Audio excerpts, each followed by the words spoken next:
오늘은 마태복음 5장 말씀을 통해 가르치고 전파하며 고치신 예수님이란 제목으로 하나님의 말씀을 나누도록 하겠습니다. 지난 월요일부터 금요일까지 매일 저녁 8시에 단기 선교를 위한 저녁 기도회가 있었습니다. 제가 매일같이 항상 반복했던 말이 있었습니다. 그치 서원아? 네, 우리 서원이가 왔어요. 제가 질문할 수 있는 서원이, 우리가 크리스찬이라면 기억해야 될 3가지가 있다 그랬어. 감사해야 될 3가지가 있다고 분명히 얘기했고 너는 여기 앉아서 그걸 들었어. 네.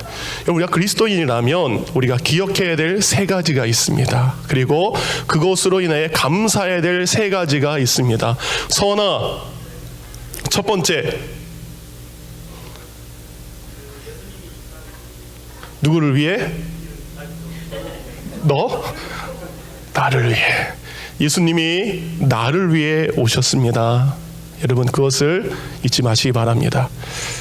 여러분, 예수님이 오신 이유는 여러분을 위해 오셨습니다. 두 번째, 아주 어렵게 얘기했어요. 예. 누굴 위해 죽으셨어? 그래, 너를 위해 예수님이 죽으셨어. 누구 때문에 예수님이 죽으셨다고? 그래, 너 때문이야. 여러분, 예수님이 여러분을 위해 죽으셨습니다. 세 번째, 예수님이 뭐 하셨지? 그거는 이거 다음에 질문할 거야. 너무 앞서갔어. 부활하셨어. 다시 살아나셨습니다. 여러분, 죽은 자는 천국 갈 수 없습니다. 살아난 사람만 천국 갈 수 있습니다. 우리가 예수 그리스도를 믿는다는 것은 우리가 살아나는 것을 믿는 것입니다. 우리가 살아나서 하나님의 나라를 가는 것을 의미합니다. 너무 대답을 잘해줬어, 서원아. 고마워요. 예수님이 나를 위해 오셨음을, 예수님이 나를 위해 죽으셨음을, 그리고 예수님께서 우리를 위해서 다시 살아나셨음을 우리가 기억하고 그것에 감사해야 됩니다. 그렇게 예수님께서 이 땅에 오셨어요. 오셔서 예수님께서 40일 동안 금식하면서 예수님의 사역을 준비하셨습니다. 예수님이 무엇 하시려고 40일이나 식사를 하지 않으면서 금식하며 준비했을까요?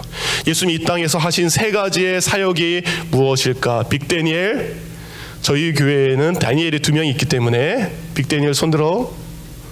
예, 잽니다. 우리 교회에서 가장 키가 크고 잘생긴 아이 중에 한 사람. 예수님께서 이 땅에 오셔서 3가지를 하셨어. 그렇지? 첫 번째 뭐 하셨다고? 예, 말씀을 가르치셨어요. 아주 잘했어요. 두 번째는, 예수님은 마음이 아픈 사람도 고쳐주시고요, 몸이 아픈 사람을 고치시고요, 영혼이 병든 사람을 살리셨습니다. 우리는 병든 자요, 우리는 위로받지 못한 자였습니다. 예수님이 오셔서 아픈 자들을 위로하셨습니다. 마지막 3번째까지 예수님 뭐 하셨지?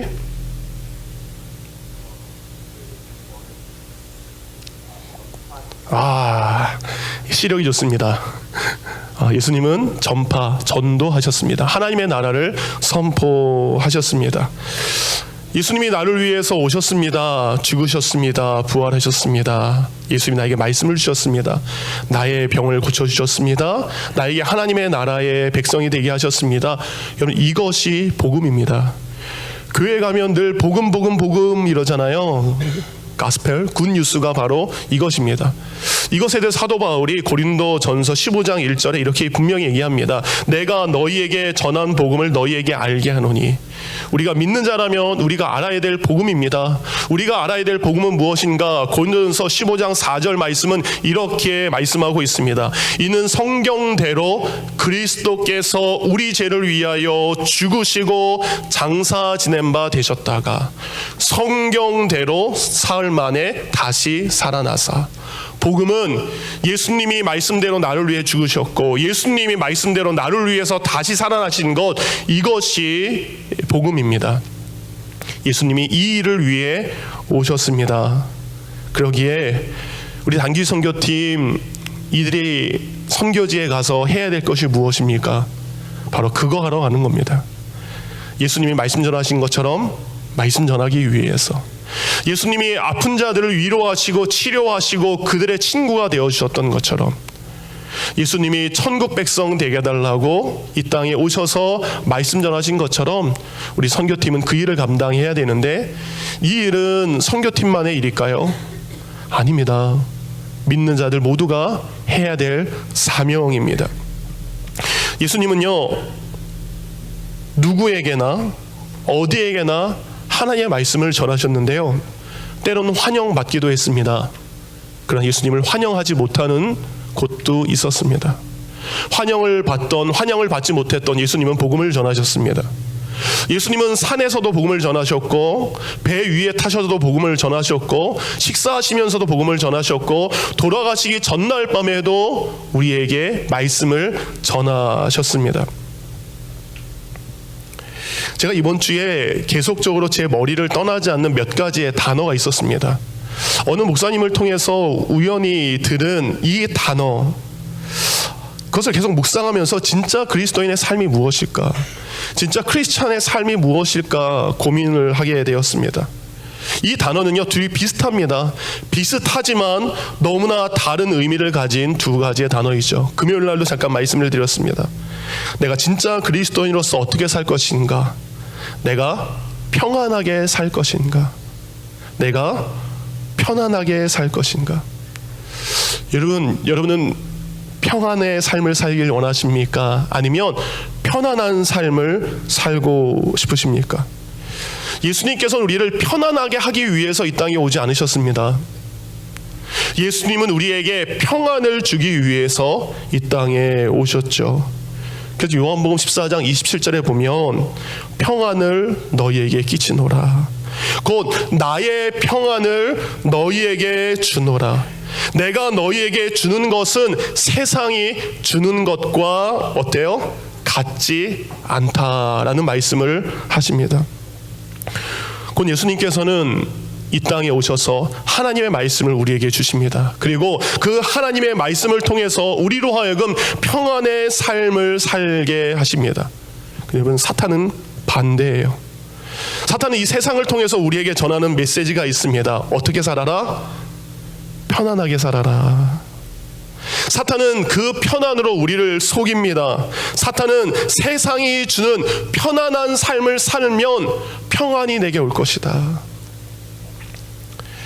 내가 좋은 차를 타고, 내가 넓은 집에서 살고, 내가 비싼 옷을 입고, 내가 온갖 좋은 것들을 누리면 그 편안한 삶을 통해 내가 마음에 평안이 있을 거야 라고 우리를 속입니다. 근데 여러분, 생각해 보시기 바랍니다. 내가 편안하지 않아도 평안하게 살 수 있습니다. 근데 반대로 내가 아무리 좋은 것을 가지고 편안하게 산다 할지라도 평안이 없으면 그의 삶은 고통의 삶이 되는 거죠. 김동호 목사님이 이런 얘기를 하시더라고요. 고등학교 3학년 때 일, 한국의 고3 뭐 엄청나죠. 고3 학생들에게 그 담임 선생님이 아이들에게 물어봤대요. 얘들아, 너희들의 소원이 뭐냐? 고3 아이들의 소원이 뭘까요? 한국에? 예, 그것도 있고요. 놀고 먹고 자는 거. 놀고 먹고 자고 게임하고, 놀고 먹고 자고. 그 당시엔 게임이 없었겠죠. 놀고 먹고 자고. 그런데 그 담임 선생님이 이런 얘기를 하셨대요. 대학 떨어져 봐라. 근데 그 말씀대로 김동호 목사님이 대학을 떨어졌대요. 그래서 어쩔 수 없이 집에서 놀고 먹고 자고, 먹고 자고, 먹고 자고를 했는데 미치겠다라는 생각이 들었습니다. 대학이 떨어져서 마음이 너무 힘드니까, 몸은 편하지만 마음에 평안이 없으니까 지옥 같은 시간을 경험했다라는 이야기를 하셨습니다. 여러분, 우리 인생에 편안하게 사는 것이 우선이 되면 믿는 자의 모습이 달라집니다. 우리가 믿는 자입니다. 우리가 그리스도인입니다. 그리스도인인데 우리가 편안하게 살아가는 것이 믿음보다 우선이 되면 우리의 삶은 달라질 수밖에 없습니다. 내가 편안하게 살기 위해 헌신하지 않습니다. 내가 편안해야 되니까 수고하지 않습니다. 땀 흘리지 않습니다. 봉사하지 않습니다. 섬기지 않습니다. 편안하려고 하니까 뭐예요? 기도의 자리에 나오지 않습니다. 편안하려고 하니까 기도하며 예배하는 자리에 나오지 않습니다. 근데 우리 예수님 어떻게 사셨습니까? 우리 예수님은 편안한 삶을 살지 않았습니다. 우리 예수님은 고단한 인생을 살았지만 예수님은 평안의 마음이 늘 함께 하셨습니다. 그러기에 우리에게도 편안하지 못한 삶을 살아도 평안하게 살아갈 수 있는 하나님의 말씀을 우리에게 주셨습니다. 그러기에 사랑하는 성도님들, 우리가 말씀을 통해서 세상이 주는 편안함보다는 하나님의 말씀을 통해 평안함을 느끼며 우리가 살아가기를 원합니다. 주님께서 말씀하십니다. 내가 너희에게 주는 평안은 세상이 주는 것과 같지 않다. 진짜 평안이 여러분 가운데 임하기를 원합니다. 두 번째, 우리 예수님은 어디서든지 누구를 만나든지 아픈 사람들을 위로하셨고 그들을 위해 기도하셨습니다. 때로는 찾아가셔서 기도하셨어요. 그리고 찾아오는 사람들을 위해서도 기도하셨는데 예수님이 기도하실 때 어떻게 기도하셨냐? 여기가 넓으니까 좋네요. 이렇게 마음대로 가서, 너 아픈 데 있니? 아픈 데 있는 사람, 어디가 아픈 사람? 정원이 안 아프니? 그치, 잘 놀다 왔지? 예수님이요 하신 치유의 사역이 뭐냐? 아픈 사람에게 성경 말씀 누가복음 4장을 보니까 일일이 손을 대사, 일일이 그 아픈 곳에 손을 얹고 기도하신 것이 예수님의 모습입니다. 이 사람의 아픔이 다르고요, 저 사람의 고통이 다릅니다. 이 사람의 이 아픔에 손을 얹고 저 사람의 저 고통 가운데 손을 얹고 기도하신 것이 예수님입니다. 그럼 예수님께서 왜 이렇게 아픈 사람들을 위해 기도하셨을까? 그것이 예수님의 기쁨이 됐기 때문입니다. 병든 사람들이 고침받았을 때, 아픈 사람들이 위로받았을 때 그것이 예수님의 기쁨이 되었습니다. 첫 번째, 비슷하지만 서로 다른 단어가 평안과 편안이었죠. 두 번째도 마찬가지입니다. 비슷하지만 서로 다른 의미를 가지고 있는 두 가지의 단어가 있습니다. 우리가 어떻게 살아가야 됩니까? 두 번째, 우리가 기쁨을 위해 살 것인가, 재미를 위해 살 것인가? 여러분, 기쁨을 위해 사십니까? 재미를 위해 사십니까? 여러분, 기쁘게 사는 것이 그리스도인의 삶인가요? 아니면 재미나게 사는 게 그리스도인의 삶인가요? 요즘에 아이들이 방학이라 게임을 정말 많이 하죠. 부모님들 힘드시죠? 예. 게임을 정말 밤이 새도록 아이들이 할 수 있는 것 같아요. 어떤 아이가 밤이 새도록 게임을 딱 했습니다. 게임이 끝난 다음에 그 아이는 어떻게 얘기할까요? 게임을 하니까 기쁨이 넘치네, 게임을 하니까 기쁘네 라고 이야기하나요? 아니면 게임을 신나게 하니까 뭐라고 얘기해요? 재미나네 라고 이야기합니까? 요즘에 우리 운동하시는 분, 골프 치시는 분들 계세요. 아이들이 오락을 좋아하는 것처럼, 게임을 좋아하는 것처럼 우리 어른들도 골프를 좋아하시죠? 우리 어른들 어떻습니까? 골프를 신나게 친 다음에 기쁨이 넘칩니다 라고 이야기하십니까? 아니면 골프를 신나게 친 다음에 야, 이런 재미가 골프에 있었네 라고 이야기하십니까? 서로 다릅니다. 예수님이 우리에게 재미를 주기 오신 것이 아닙니다. 예수님은 우리에게 기쁨을 주기 위해 오셨죠. 요한복음 15장 10절과 11절 이렇게 이야기합니다. 내 기쁨이 너희 안에 있어. 세상은 내가 아버지의 계명을 지켜 그의 사랑 안에 있는 것 같이 너희도 내 계명을 지키면 내 사랑 안에 거하리라. 내가 이것을 너희에게 이름은 내 기쁨이 너희 안에 있어 너희 기쁨을 충만하게 하려 함이라. 예수님이요, 무엇인가 하나님이 주신 기쁨이 있습니다. 예수님이 느낀 그 기쁨이 예수님에게 머물러 있는 것이 아니라 내가 기쁜 이것을 너희도 기뻤으면 좋겠어. 근데 예수님이 기뻐하신 것이 무엇이냐? 누가복음 4장 18절은 이사야서 61장을 인용한 말씀입니다.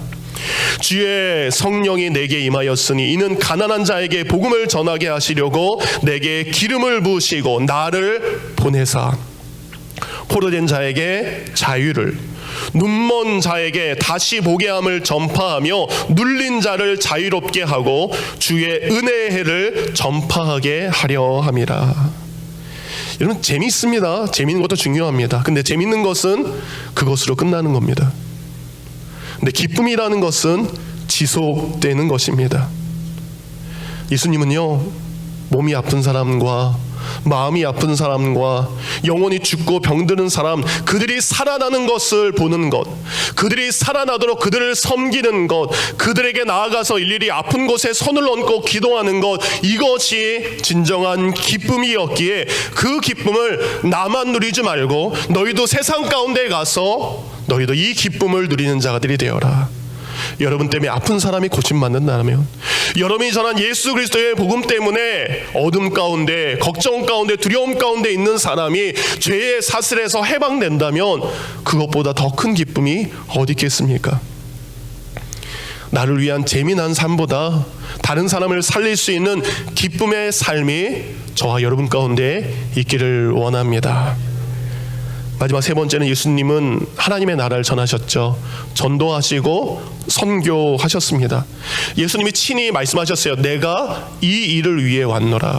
예수님이 오신 이유는 하나님의 나라를 전파하기 위해서 오셨습니다. 누가복음 4장 43절, 예수께서 이르시되 내가 다른 동네에서도 하나님의 나라의 복음을 전하여야 하리니 나는 이 일을 위하여 보내심을 받았노라.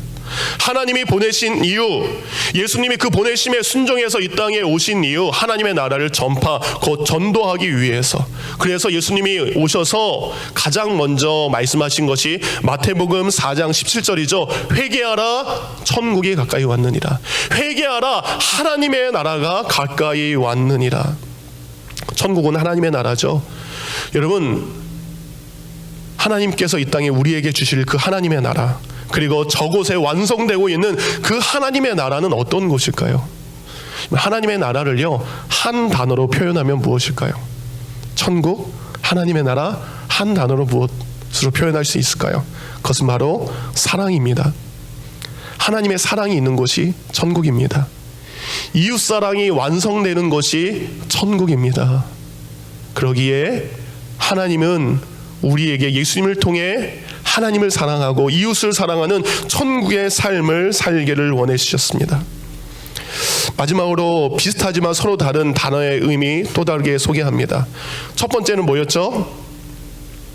내가 평안하게 살 것이냐, 편안하게 살 것이냐. 두 번째가 뭐죠? 내가 기쁨으로 살 것이냐, 재미로 살 것이냐. 세 번째는 이것입니다. 우리가 이렇게 살기를 원합니다. 우리가 사랑하며 살기를 원합니다. 여러분, 사랑하며 살겠습니까? 아니면 좋아하며 살겠습니까? 사랑하는 것을 따라 살겠습니까? 좋아하는 것을 따라 살겠습니까? 어떤 분이 사랑하는 것과 좋아하는 것의 차이가 무엇일까? 사랑하는 것, 좋아하는 것의 차이를 이렇게 적으셨습니다.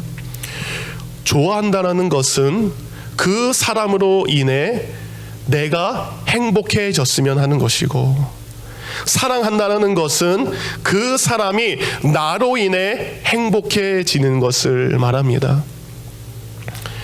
좋아하는 데는 이유가 있습니다. 그런데 사랑하는 데는 이유가 없습니다. 좋아하면 욕심이 생깁니다. 그렇죠? 근데 사랑하면 무엇입니까? 포기하기 시작합니다. 우리가 좋아하는 사람을 위해서는 내 생명을 내어줄 수 없습니다. 그러나 사랑하는 사람을 위해서는 목숨까지, 생명까지 내어줄 수 있습니다. 요한복음 15장에 예수님이 이렇게 말씀하셨죠. 내 계명은 곧 내가 너희를 사랑한 것 같이 너희도 서로 사랑하라 하는 이것이니라. 사람이 친구를 위하여 자기 목숨을 버리면 이보다 더 큰 사랑이 없나니 라고 되어 있습니다. 예수님은 좋아하기 위해 이 땅에 내려오지 않으셨습니다. 우리를 사랑하기 위해 이 땅에 내려오셨습니다.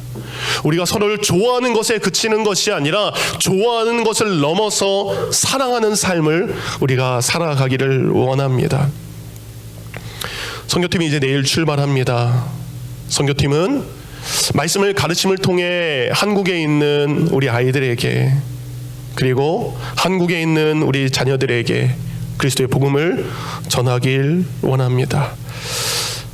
아까도 일부 때 말씀을 드렸지만 한국에 있는 유스그룹, 한국에 있는 티네이저들 사망 원인 첫 번째, 교통사고 나서 죽는 아이들보다, 병에 걸려서 죽는 아이들보다 스스로 목숨을 끊는, 자살해서 죽는 아이들의 숫자가 1위라고 합니다. 스스로 목숨을 끊는 수사이하는 아이들이 교통사고 나는 아이들보다, 병에 걸려서 죽어가는 아이들보다 사는 것이 힘들어서 위로받지 못해서 고통 가운데 스스로 목숨을 끊는 것이 10대 사망률에 변하지 않는 1위입니다. 지난 10년 동안 한국에 있는 주일학교 아이들의 30%가 줄었습니다. 10명이 교회를 다녔다면 3명의 아이들이 교회를 떠났습니다. 농촌은 더 심각합니다. 저희가 한국으로 단기 선교를 가는 것은 그 어떤 것보다 아픔이 있는 그 땅을 위로하고 주님의 사랑으로 그들을 섬기기 위해서입니다.